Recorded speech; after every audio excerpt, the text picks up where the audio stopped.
The Allgäu Public Observatory lies amidst the picturesque landscape of southern Germany.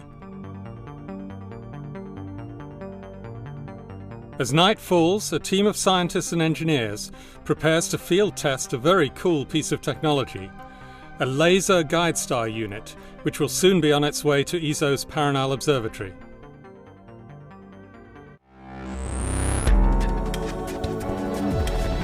This is the ESOcast, cutting-edge science and life behind the scenes at ESO, the European Southern Observatory, exploring the ultimate frontier with our host, Dr. J, aka Dr. Joe Liska. Hello and welcome to the ESOcast. Today we are at the Allgäu Public Observatory in southern Germany, because this is where a team of scientists and engineers from ESO is testing a brand new laser guide star unit. What's that, you ask? Let me explain. Now, we've all looked at the night sky and seen the stars twinkling. Now, the stars themselves, of course, don't do any twinkling. The twinkling is caused by turbulence in the Earth's atmosphere. As the starlight crosses the atmosphere, it encounters different pockets of air with different temperature and pressure, which bend the light in different ways, thus causing distortions. In fact, you can see this effect often in broad daylight, whenever you look towards a distant object on the horizon on a hot day. Now, the twinkling is all very pretty and even romantic, but for us astronomers, it's actually a real problem, because it means that our images are blurred and less sharp than they could be if it wasn't for the atmosphere. So, what do we do about it? Essentially, we need a method to cancel out the distortions, in effect to untwinkle the stars. The way to do it is to bounce the starlight off a mirror that is slightly deformed in exactly the right manner to cancel out the distortions. But how do you know how to deform your mirror?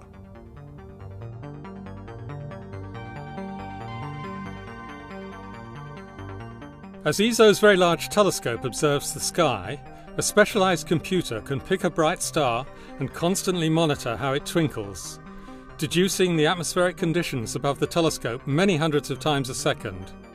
The computer then sends commands to a series of devices attached to a mirror in the telescope, bending and flexing it precisely in time with the atmospheric turbulence, cancelling out the distortion in the images. So for this correction process to work, you need a really bright star in the field of view of your telescope. But bright stars are very few and far between. And remember that the VLT was designed to image only a very small part of the sky at any given time. So for most observations, there just won't be a bright star in the field of view of the VLT. So what do we do now? Well, we make our own. 90 kilometers above our heads, in the upper atmosphere, is a relatively thin layer of sodium. If you fire a powerful laser beam into the sky, you can make these sodium atoms glow, thereby effectively creating an artificial star for the computer to lock onto. In 2006, ESO installed the Southern Hemisphere's first laser guide star on the VLT. This system greatly improves the telescope's power, meaning that the VLT can make even sharper images than Hubble for certain types of observation. But this existing system has limitations. It can only create one artificial star at once, meaning it can only correct the telescope's vision for a small part of the sky at any one time. It's also very bulky. The equipment has to be kept in a separate laboratory, and the laser beam fed along an optical fibre to the telescope.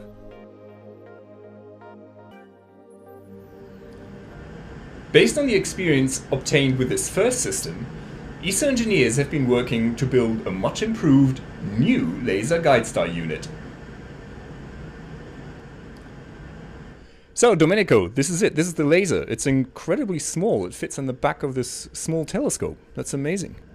Yeah, so this is what we've been working on the R&D for the past 5 years to make a 20-watt laser, very compact and lightweight, that it can be mounted directly on the back of the telescope. So we had to develop fiber lasers first and then develop this kind of laser heads.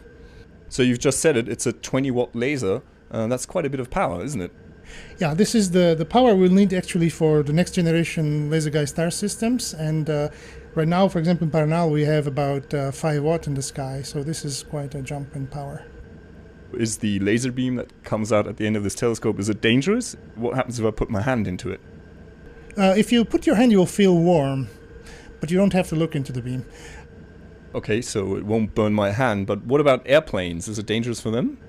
It's not dangerous for the equipment, so for the airplane. It's dangerous for the eyes of the passengers.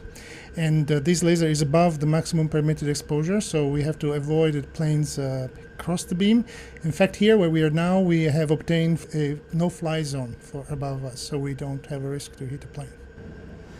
The new device is more reliable, easier to maintain, and much smaller.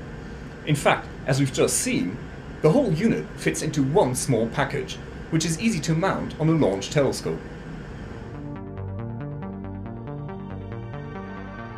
Because it's so much smaller, up to 4 of these lasers can be installed on a single telescope, correcting the VLT's image over a much wider field of view. So what's happening here in Germany is that our team is testing the new prototype to make sure that it works perfectly before it gets shipped to Paranal. The facilities here at the Allgäu Public Observatory are perfect for this, and what's more, they're only a short drive from ESO headquarters. Laser guide stars like this will be crucial for the forthcoming European Extremely Large Telescope, which will use adaptive optics routinely. The telescope will be many times the size of today's biggest telescopes, which should mean much sharper image quality. But this great image quality will depend on how well the adaptive optics and the laser guide stars work. Pioneering new technologies like these will make a big difference to the world's most advanced observatories of the future, especially the EELT. This is Dr. J, signing off for the ESOcast. Join me again next time for another cosmic adventure.